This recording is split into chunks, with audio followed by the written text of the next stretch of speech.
warahmatullahi wabarakatuh. Kita ketemu lagi di bagian kedua dari topik perkembangan penyakit periodontal. Oke, kita lihat ya teman-teman, ini ada hasil dari penelitian epidemiologi. Nah, di sini disampaikan bahwa prevalensi kehilangan perlekatan yang lebih dari 4 mm pada usia 20 sampai 29 tahun adalah 6,1%.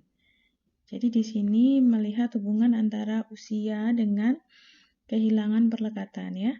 Nah, sedangkan di sini tabel yang sebelahnya itu melihat tentang hubungan antara ras dengan kehilangan perlekatan. Di sini yang diukur adalah 4 mm ya.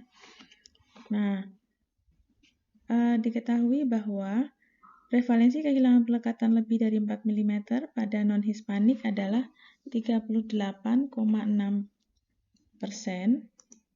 Nah, selain berapa jumlah persentasinya, prevalensi ini juga bisa diukur dengan lebih rendah atau lebih tinggi. Contohnya ini, prevalensi kehilangan perlekatan lebih dari 4 mm pada non-Hispanik lebih tinggi daripada non-Hispanic White and Mexican. Jadi seperti itu ya.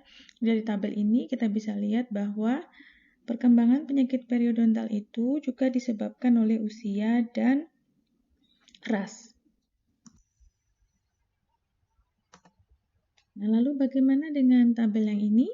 Dari tabel ini diketahui bahwa prevalensi dewasa yang masih memiliki 21 gigi atau lebih pada non-Hispanic White usia 20-29 tahun lebih rendah daripada Mexican American.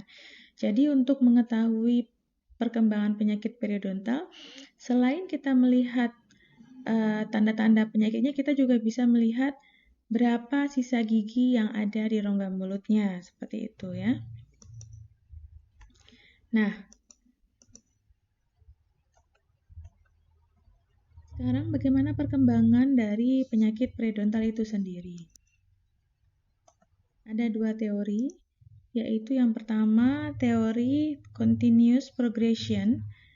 Nah, teori ini mengatakan bahwa penyakit periodontal akan berkembang secara perlahan dan terus-menerus selama kehidupan. Jadi sekali orang kena penyakit periodontal, maka sepanjang hidupnya akan selalu mengalami penyakit periodontal. Nah, teori ini juga menyatakan bahwa semua gingivitis yang tidak dirawat akan berkembang menjadi periodontitis. Berbeda halnya dengan teori yang kedua. Ini teori yang lebih baru ya teman-teman ya.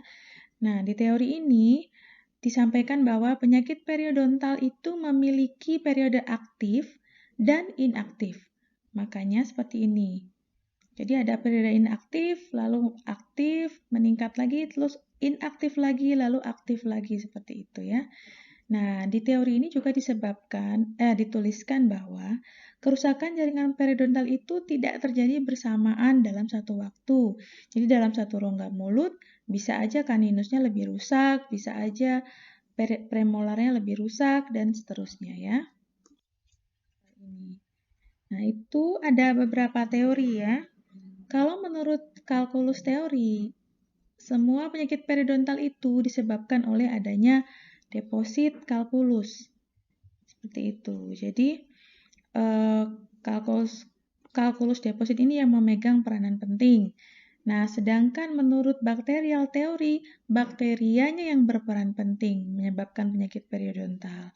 Nah, ada yang teori lagi, teori ini agak baru. Ini tidak hanya bakteria, tetapi juga respon tubuh dari hostnya terhadap infeksi bakteri tersebut.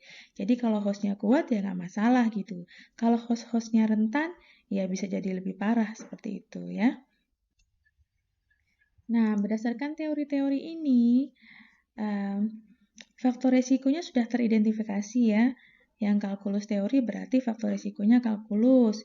Yang plak biofilm berarti faktor resikonya adalah plak itu sendiri. Bakterinya pada plak itu sendiri.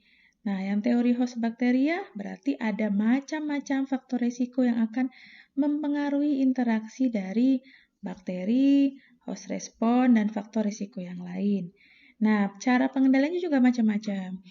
Kalau misalnya kalkulus yang dianggap sebagai faktor risiko utama, ya dibuang kalkulusnya. Jadi professional care-nya, perawatannya adalah dengan membuang kalkulusnya. Nah, di samping itu juga kalau bakteri yang menjadi penyebab utamanya, berarti bakterinya harus dibuang, dihilangkan. Itu dia yang menjadi dasar bahwa beberapa penyakit periodontal itu memerlukan antibiotik seperti itu ya, atau obat-obat lain yang mampu memodulasi jumlah bakteri dalam rongga mulut.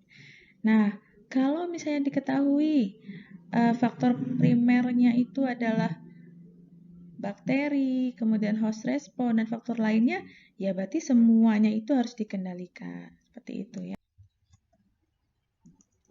Nah, karena persepsi yang tadi itu, sehingga penting bagi kita untuk paham bahwa tidak hanya perawatan di dokter gigi saja atau perawatan di klinik dental higienis saja yang bisa menjadi pilihan untuk mengendalikan penyakit periodontal, tetapi juga perlu mengendalikannya di rumah. Jadi kita harus bilang kepada semua pasien-pasien kita bahwa tidak bisa hanya kami yang merawat, tetapi bapak atau ibu atau adik atau mbak, mas juga harus menjaganya di rumah. Seperti itu.